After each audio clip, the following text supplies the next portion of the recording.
So the massacre at the Sikh temple in Wisconsin seemed to have had positive results. People are concluding that perhaps it's a misunderstanding, it's a lack of knowledge and experience of the religion that caused this kind of attack, etc. And here, California universities are now offering a curriculum on Sikhs, Sikh religion.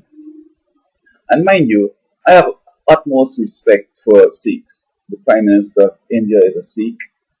Most Sikhs you meet around, they are professionals, engineers, medical doctors, architects. They're scholars. Even one of my best students on my school bus, in all my driving school bus experience and even teaching, this guy was model. In the evenings, going home on the bus, he's kind of reviewing his work. He's doing work. He's encouraging a guy from the Philippines, and both of them are work-oriented, but of course, he's the brighter one. And I think he was born here, but his parents come from India and they're professionals. At least his father, I think he told me he's an engineer. And, I have the utmost respect for them, but I don't need a religion, most Indian religions are old and they predate the Christian Reformation in Europe or religious Reformation in Europe. And unless something came through the Reformation in Europe, you just got to be careful. You have they have ways of doing things that are based on ancient mysteries, and those mysteries we come to conclude now are voodoo or Satanism. So you just got to be so careful.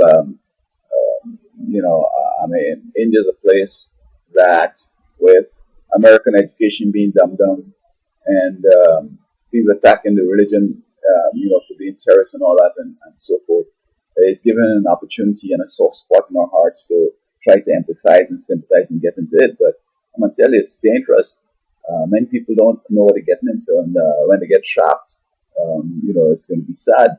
So I believe that, to make a long story short, I think religion, especially like the Sikhs and Hinduism and Islam and so on, it should be reciprocal. If these countries or where this religion is dominant, there's no other religion and you can't, and they persecute you, we're not going to persecute anybody here, but we're not going to make it official. And you can't come and sort of expect to name schools after your deities and all that kind of stuff here, or your saints and so on. I recall it was a guy, Hindu, who got the constitution to change, where he says that he's not a Christian, and therefore this nation should be a Christian nation because he's a citizen. We should say, well, you know what?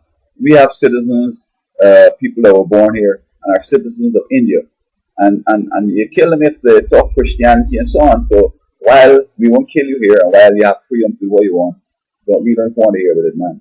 Unless they could be a reciprocal, we will give you more respect, as it were. But I think that the religion needs to stay in India. With the dominant of our education, makes India and these other places look like phantoms, like giants, because people are studying hard. Their system of mobility is based on an education, and so people study hard. And they're throwing at us what we have developed and what we've invented back at us, and they're doing it perfectly. And they're modifying it a little. And we're saying like, wow, we pioneered mass production, manufacturing, the modern industrial revolution from Europe and all that. And India and China and Japan, all these people have copied our stuff, and they're surpassing us. So while there was a tragedy in Wisconsin, it's not a matter of misunderstanding religion. He responded to 911 and figured out like these people are whatever and so on. I mean, he's a criminal. He's dead. That's the end of it. We empathize with them to the extent that there's a loss of life, but I don't want to hear about the religion. I don't have time to go and sit down and listen to this stuff. I mean, what are they going to tell me? This guy, I think it's Deepak Chopra. He, talks about his Indian religion, Indian wisdom and all that stuff. And I mean, it's like, we're talking about Indian wisdom and ancient wisdom and all that stuff. Where's that? I mean, yeah, they're doing well because we have caused our cost of living to skyrocket, and they have cheaper labor and cheaper this and that, and don't give people no the benefits, and they don't even care for the environment. Because Deepak Chopra, he was teaching at the school in a university in Chicago, and he's telling people that the environment should be number one, and we should, this and that. That's hogwash. He's just trying to shift the jobs that seem to be in quotes dirty to India. That's it, and so they can make more money. So I don't agree with we making Eastern religions important in our curriculum. I'm wondering if it isn't getting around and calling it a scholarship, getting around the Constitution where the state shouldn't be sponsoring religion or anything like that. I think that they should look at that. Whether these universities in California are violating the Constitution to separate the church and state because they're state colleges.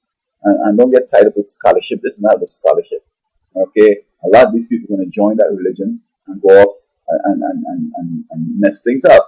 So, sympathies for the killing, but no thanks. You keep that Sikh thing to, India and the Golden Temple of Amritsar.